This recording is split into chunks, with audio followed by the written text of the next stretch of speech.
Assalamualaikum warahmatullahi wabarakatuh. Jumpa lagi dengan channel saya. Selamat pagi teman-teman semua. Apa kabar? Mudah-mudahan selalu diberikan kesehatan. Sebelum lanjut, seperti biasa ya, jangan lupa di subscribe, like, and comment agar teman-teman semua tidak ketinggalan informasi-informasi terupdate dari saya. Oke, di kesempatan kali ini ada kabar mengejutkan datang dari IPB. Apa itu beritanya? Nah, ini saya tampilkan ya. Nah, ratusan mahasiswa IPB jadi korban pinjol. Rektor ambil tindakan. Nah, ini pasti teman-teman bertanya-tanya, ini ada apa?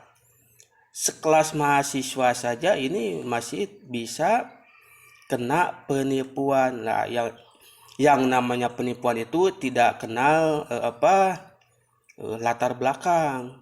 Bisa juga mahasiswa, bisa dosen, bisa guru, bisa pejabat, bisa artis, itu tidak luput sasaran bagi para penipu. Begitu ya teman-teman.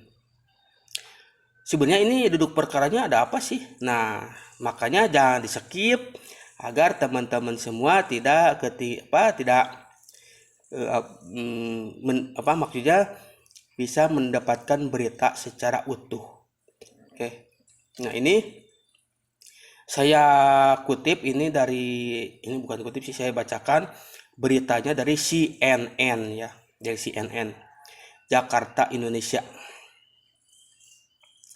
Ratusan mahasiswa Institut Pertanian Bogor atau IPB diduga terjerat pinjaman online atau biasa disebut pinjol untuk usaha penjualan online. Oh, ini jadi begini ya. Mahasiswa ini diiming-imingi suatu investasi usaha jualan online. Akan tetapi ini ada tawaran modalnya dikasih pinjaman. Namun celakanya pinjamannya dari pinjol yang bunganya yang tidak kira-kira, apalagi pinjol ilegal itu bunganya luar biasa. Pihak kampus telah mempelajari kasus ini dan sedang mengambil 4 langkah untuk menangani kasus tersebut. Ya, sebenarnya kasus-kasus seperti ini marak terjadi. Ada penawaran pinjaman mudah tanpa anggunan. Cukup mengisi data, nomor rekening dikirim, langsung cair. Itu hati-hati bro ya, hati-hati. Jadi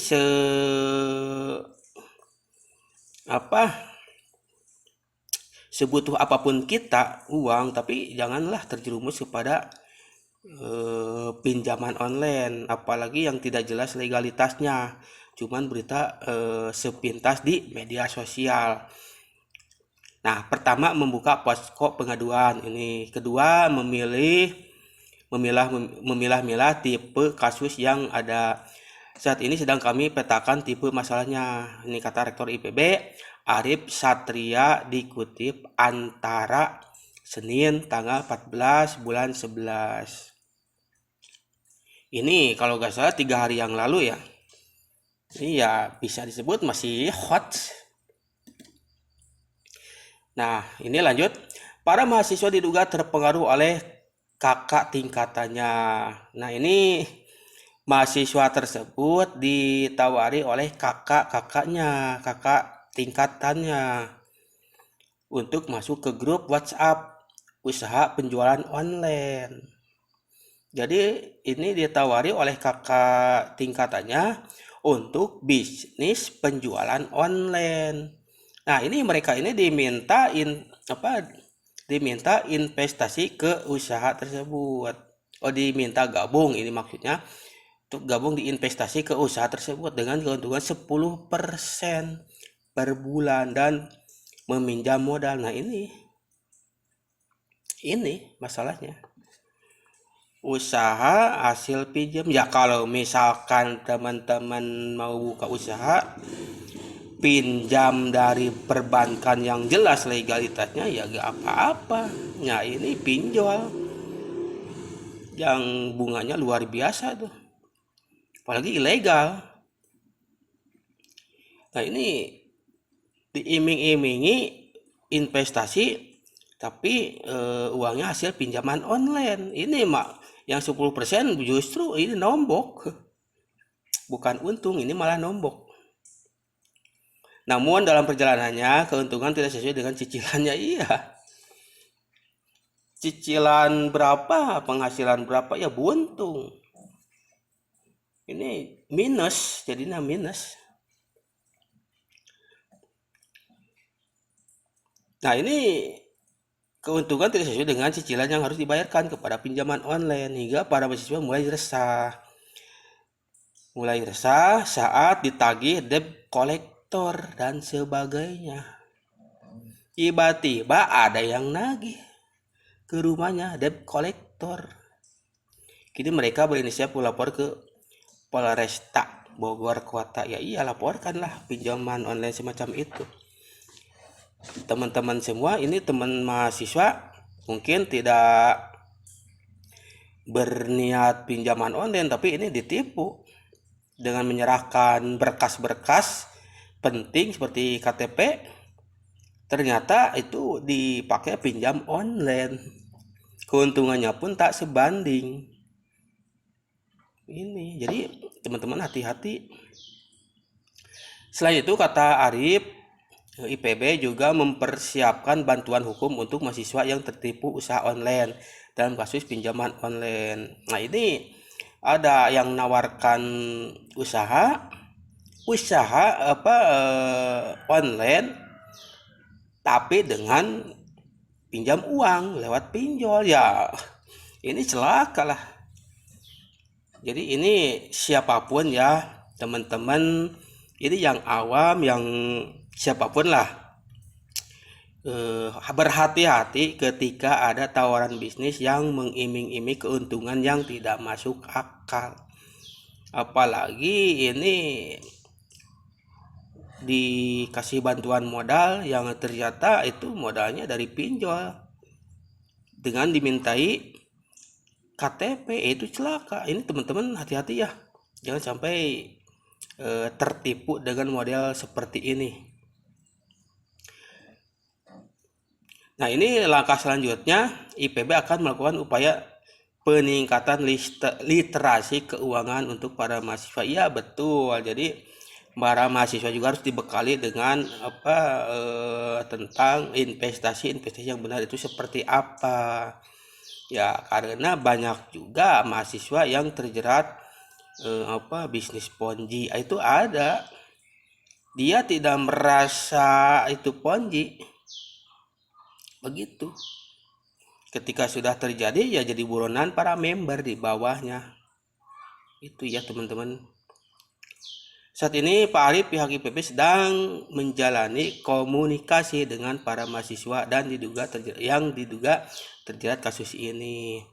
Kepala Biro Komunikasi IPB Universitas Yatri Indah Kusumastuti mengatakan para wakil dekan sedang mengumpulkan data dan mengecek serta mendalami informasi yang diperoleh. Ya, ini ratusan, bukan main-main. Ini dari berita yang lain disebutkan kerugiannya sampai miliaran rupiah. Begitu. Dalam kasus ini, sejumlah mahasiswa yang terjerat pinjaman online didatangi penagih utang ke rumahnya. Penagihan utangnya itu berkisar 3 juta sampai 13 juta. Wow. Itu bunganya aja itu berapa persen. Sementara penjualan online itu ternyata tidak menguntungkan. Ya, tidak menguntungkan karena hasil pinjam online. Ini buat teman-teman mahasiswa, mudah-mudahan kasusnya segera selesai dan hal kedepannya harus lebih berhati-hati, karena sepanjang yang saya ikuti banyak sekali investasi bodong yang menyasar siapapun. Sekarang saja itu para artis juga terjerat investasi bodong. Sekarang banyak yang lagi menghadapi kasus hukum begitu. Jadi begitulah teman-teman semua. Kedepannya kalau misalkan ada tawaran itu harus dicek and recheck dulu. Ini kasusnya ada bisnis online dengan minjam dulu dananya. Pinjamnya itu pinjam kemana harus jelas, kalian harus tahu. Ke bank kah atau ke pinjaman online, itu beda bunganya, beda jauh, apalagi yang pinjaman online. Kalau misalkan kur, yang itu kalau kur itu sedikit bunganya, tidak akan rugi-rugi amat begitu. Masih adalah keuntungan kalau pinjamnya itu kur, beda kalau pinjol begitu teman-teman. Nah, ini cukup sekian, mudah-mudahan ini mencerahkan bagi teman-teman semua. Jadi harap hati-hati terhadap tawaran-tawaran yang menggiurkan, yang tidak masuk akal. Coba dicek itu kebenarannya, bisnisnya seperti apa, skemanya seperti apa. Jangan asal masuk saja tanpa tahu aturan mainnya seperti apa. Ya, terjadilah seperti ini begitu. Cukup sekian, sebelum diakhiri jangan lupa di subscribe, like, and comment agar teman-teman semua tidak ketinggalan informasi terupdate. Wassalamualaikum warahmatullahi wabarakatuh. Salam cerdas.